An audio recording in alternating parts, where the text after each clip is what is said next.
What's up, Diablo 4 players? So let's go over all the best items that you want to pick up in the game. Even if they're not for your character, you can get these items, go to a Diablo trade website and trade items. You can even spam in town, I got this item, hey, does anyone need it, or does anyone want to buy it for some sort of amount of gold? Gold is really important in Season 4. You need it even if you're not trying to buy items, but you need to have gold so you can remasterwork your weapon, or if you want to swap certain aspects. I mean, this season, a lot of people have been complaining about gold, and the biggest tip that I can give you guys is specifically pick up these items. These are the best items that you need to basically pick up. Don't leave these on the floor. So let's go ahead and start off the video by saying I understand that there are tons of different builds in the game. Most of the uniques will not be running them in like a lot of the slots in the game, and if you look at the leaderboard, this is basically going to be kind of hand in hand, because the best builds will always be the players that are spending hundreds and thousands of hours in the game, so they are willing to pay a premium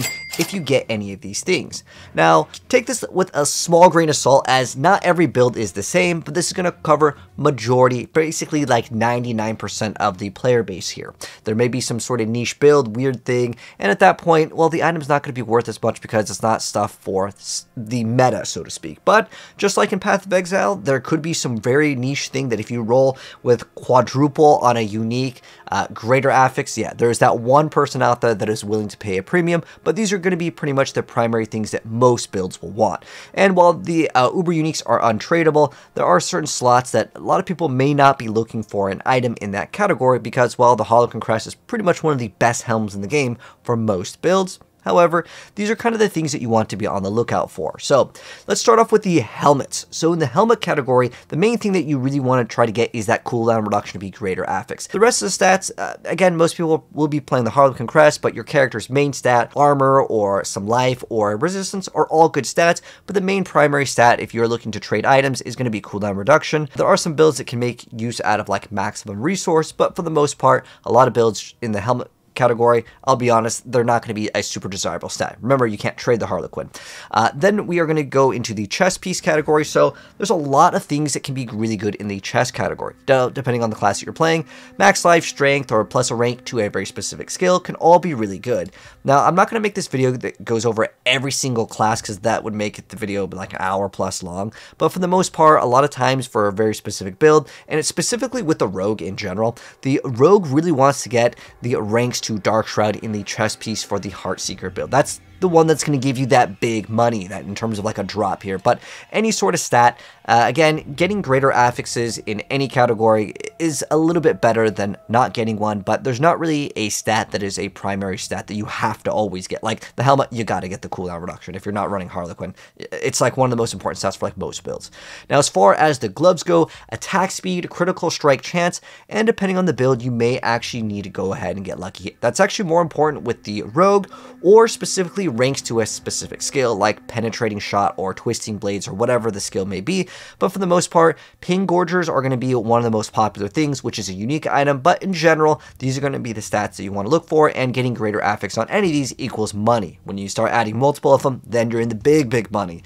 And then as far as pants go, again, if you're looking at the Barbarian, you want ranks to Bash. If you're looking at the Rogue, you would then want plus ranks to Heartseeker. That would be the most important thing. And then getting a Resistance or a Life is going to be pretty good as well. Again, if any of these are greater affix, it's going to be a much better. But the only thing that really matters, I'm going to be honest, is ranks to a lot of the specific skills for the meta of the build. Now, if you're playing something like, oh, I'm playing Dust Devils, well, most of the stuff you can get for relatively cheap. You can get something with armor. Doesn't really matter too much in the pants category.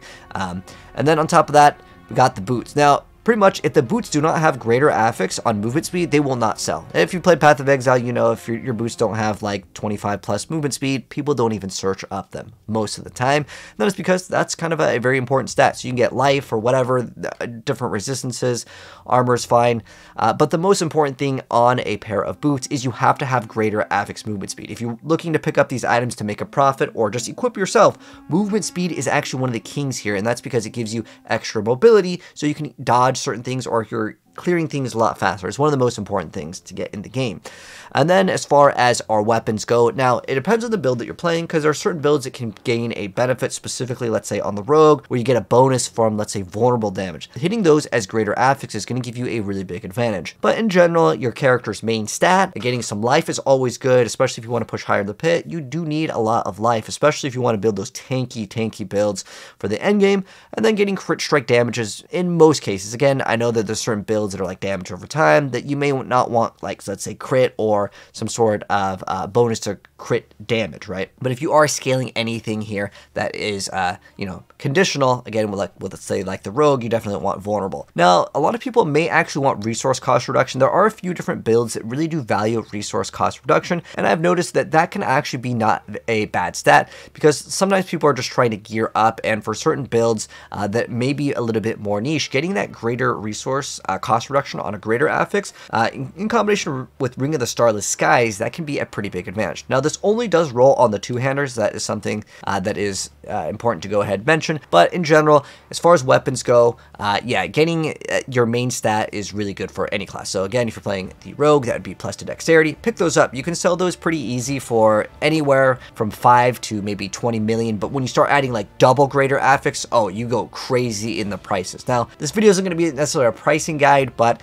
from what I've seen, anywhere from like 1 to 40 million for like one greater affix. I think it's really quick if you want to sell things for like 5 mil. One greater affix on any of the stat is super easy to go ahead and flip, and there's a lot of people that will buy, sell, and trade for about 5 mil for one. If you're looking at 2, it really depends on the item type, but you can get a lot more, anywhere from like 40 mil and above. But when you're looking at triple things, I mean, we're talking billions of gold in any category. Again, certain things like the chest piece, unless it's specifically like plus to like Dark Shroud, it's not going to be that expensive, because hitting things like a 2 greater affix life and strength is like so common, or main stat plus the life is a very common thing. So there are certain ones that are more rare. It's specifically the ranks to like the skill, and if more people playing it, of course it's going to be more expensive, because there's going to be more people that have the amount of gold. But there's also going to be people that are saving that stuff because they know that it is valuable, versus, let's say, again, something like Pen Shot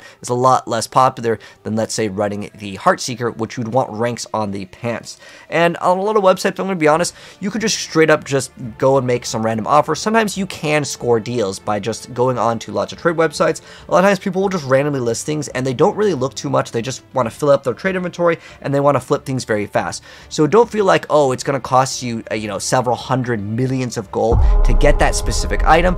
If you get lucky, and it can happen, you can get items for very cheap, because people just list it and they're like, oh, I can get like 10 mil for this, sure. And so don't be discouraged to make offers on things. Sometimes people get upset if you lowball them, but at the end of the day, they're just listing so many things so fast. Sometimes you can score deals. Now, as far as the amulet goes, this is where it gets a lot more tricky. And again, I'm not going to make this video super long, but in general, getting ranks to very specific things on your passive is going to be key for a massive amount of damage. Now, for more generic stuff, it's going to be specifically cooldown reduction, attack speed, critical strike chance. Those are the things that most people are looking for. Some people do like movement speed as well. That's more in the casual area, but in terms of pushing, if you want that high premium, it's usually going to be ranks to a bunch of things. Obviously, the more greater affixes that you get, the better that it is actually going to be. It doesn't have to roll all 3, but any of these are good. But like, for example, on a chest piece, the only priority thing like on Rogue is going to be Dark Shroud, or if you're playing like the Bash Barbarian, it's like the plus bash. The other 2 stats don't really matter. It can be armor, life, main stat. It's a lot more flexible. Now, as far as rings go, it's kind of flexible as well. In some categories, it's usually always going to be attack speed and critical strike chance, but there are some builds like in the rogue where like vulnerable is not bad, lucky hit chance is not bad, so getting any sort of combination of those, but specifically crit strike chance and attack speed are pretty much universally good. Again, I know that there are some damage over time builds that won't apply, but again, this is for like 99% of the players. So that's going to be like the main things. Now, obviously, taking into consideration what people are running, a lot of more players are not running uniques at the higher levels of the game. But what about the other uniques? Well, Uber uniques are not tradable. Obviously, yes, pick them up. The point of this video is to go over all the items that you should pick up to min-max and make your character get as powerful as possible, as well as, again, if you're able to get more gold, you could just buy the item that you need outright, right? And And for those of you guys that are asking, I will be making a buyer's guide later down the line, so we'll be covering that as well. But as far as the Uber uniques, yeah, pick them all up. That's like a no-brainer here. Now, as far as generic uniques that, like, let's say other classes can run, in the category of like the generic ones, I mean, Razor Play, if you can get greater affix, it can be worth something. Pain Gorgers, these are pretty much one of the premium items in the game. If you happen to hit like greater affix on attack speed or that crit strike chance, that's good. The rest of the stats don't matter as much, but Pain Gorgers can be worth some stuff as well. As far as like barb only uniques, I mean, there really isn't something that's like, super standout, but if you get like a greater affix opus, it can be worth like a little bit, or a greater affix specifically on attack speed and aggressive resistance on the Tusk Helm. I mean, it's not Harlequin, but it is, you know, probably one of the best helms that you can get, because the aggressive resistance on a greater affix is absolutely amazing. So keep that in mind as well if you are going for that. As far as Druid goes, I mean, yes, the Tempest Roar is probably one of like the better ones to go for, but getting greater affix on any of these, it's relatively minor. It's the lucky hit that you want to roll high that can be okay, but I'm going to kind of skim some of these uniques as they're a little bit more niche for like specific builds. As far as Necromancer goes, I mean, there's not really any one in particular that's like worth a lot if you happen to hit a greater affix. Again, if it's for some sort of niche thing, like Evan Pierce unfortunately got like mega nerfed. It used to be god tier, but as far as rogues go, I mean, if you happen to get a really good roll on Beastfall Boots, that could be a pretty big advantage. Another thing that some people do want to play, even though it's not Heartseeker, Scoundrels Kiss is still not a bad build at all, and that has to do with rapid fire. The things that you'd want to get greater affix, you can get really anything greater affix, but I think the most important thing is that rapid fire dealing the X multiplicative damage. But ranks to rapid fire, crit strike chance is good. I mean, there's not really a thing that's really like terrible in here. I mean, they're all like usable stats, but again, crit, rapid fire, and then again, the other stat being high would be something that people would want to go ahead and go for.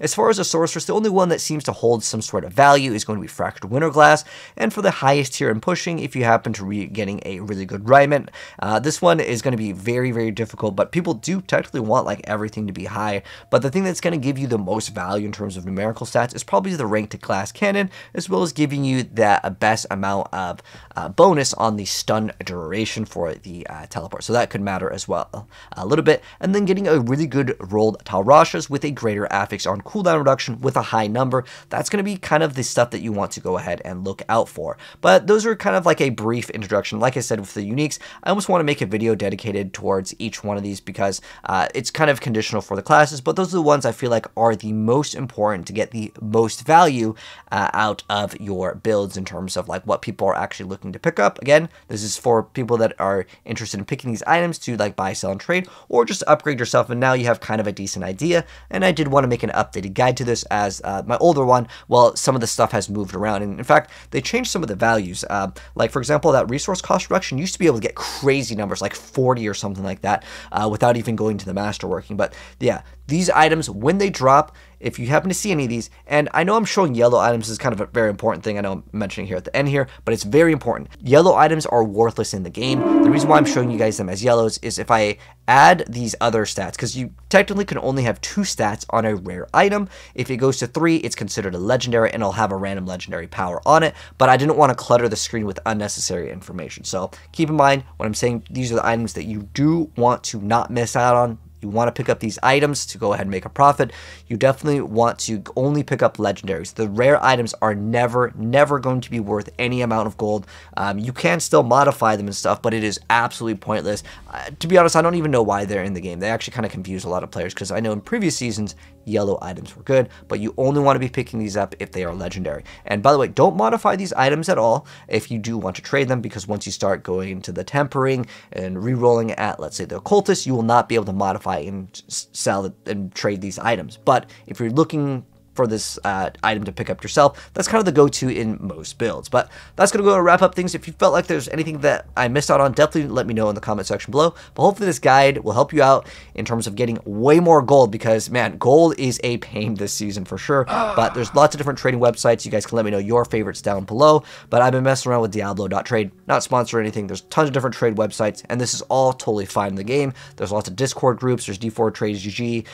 There's a ton of different trade websites, but prices will fluctuate, and so keep that in mind as well, especially since later we're going to be getting that, like, yeah, 50% more gold, and that will hopefully help alleviate some things. But look out for these things. Don't skip out on them, especially if you happen to get some of these amulets with a bunch of ranks on the greater affix. These go for millions and billions of gold. The amulet is the one thing that has the most value because it's just impossible to roll.